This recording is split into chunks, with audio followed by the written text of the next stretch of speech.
Christmas లో మనం ఆయన పుట్టినది ఆనందించాలి. దానికంటే మనము ఆయన యొక్క పునరుద్ధాన దినాన్ని గాను ఎక్కువ ఆనందించాలి. హల్లెలూయా, హల్లెలూయా.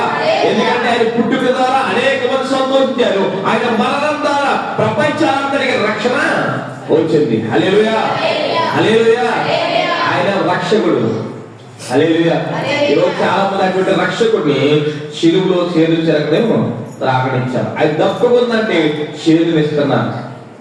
దీనికోసం మళ్ళీ సార్ నేను మెసేజ్ చెప్పిన తెలియపరుస్తాను.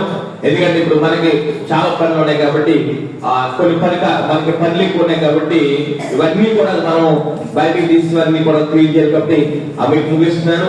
మనందరం కూడా ప్రార్థన చేసుకుందాము. తప్పక 2012లో 2026లో మనకి దేవుడు గొప్ప అద్భుతాలు జరిగించాలని మనం అందరం కూడా ప్రార్థన చేద్దాం. దేవుడు చిత్తమైతే ఈ క్రిస్మస్ నెలలోనే, డిసెంబర్ నెలలోనే దేవుడు మన బ్రతుకులు గొప్ప వెలుగు నింపబడింది.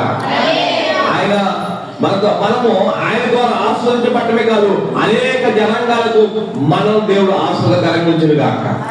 హల్లెలూయా, హల్లెలూయా. ప్రార్థన చేద్దాము. ఎవరైతే ఈరోజు కార్యక్రమంలో ఉన్నాయో అన్ని తెలియపరిచి మేము ప్రార్థన చేస్తాము. రేపటి దినాన్న